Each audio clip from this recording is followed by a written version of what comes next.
ఈరోజు చాలా రిప్రజెంటేషన్ మా గూడూరు ఎమ్మెల్యే గారు తరఫున వచ్చారు. కొందరు గూడూరు నియోజకవర్గం గురించి కూడా, అలాగే పత్రికా సోదరులు కూడా కొందరు అడిగారు గూడూరు నియోజకవర్గం నెల్లూరు గురించి. అంటే భౌగోళికంగా గూడూరు నెల్లూరుకు దగ్గరున్నప్పటికి కూడా మనకి వివిధ కారణాలు ఉన్నాయి మనం గూడూరుని తిరుపతిలో పెట్టుకోవడం కోసం. ఎందుకంటే మనకి చెన్నై బెంగళూరు ఇండస్ట్రియల్ కారిడార్ ఏదైతే వస్తూ ఉందో అభివృద్ధికి పూర్తిగా మనం దూసుకెళ్తా ఉన్నాం. కాబట్టి ఈ ప్రాంతంలో గూడూరు చాలా కీలకమైనటువంటి ప్రాంతంగా ఉండబోతా ఉంది.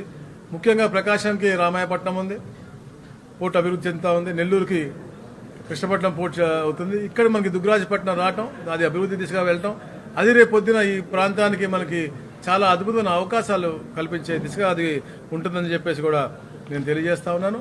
అలాగే ఏదైతే కనెక్టివిటీ కూడా మనం చూస్తూ ఉంటే ప్రతి ఉన్న 5 మండలాలకు కూడా ఎన్హెచ్ కనెక్టివిటీ, బ్రహ్మాండమైనటువంటి కనెక్టివిటీ ఉంది గూడూరుకి.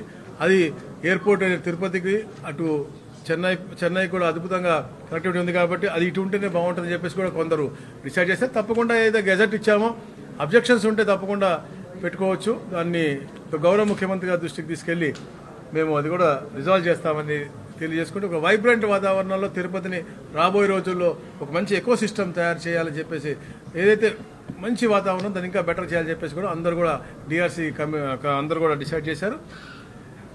ఎలాంటి సమస్య ఉన్నా కూడా వెంటనే పరిష్కరించే దిశగా ఇక్కడ అధికారులు ఉంటాం, ప్రజాప్రతినిధులు ఉంటాం. నిజంగా తిరుపతి చేసుకున్నటువంటి ఒక మంచి ఇదని చెప్పేసి కూడా ఒక అదృష్టం చెప్పేసి కూడా తెలియజేసుకుంటాను. Thank you.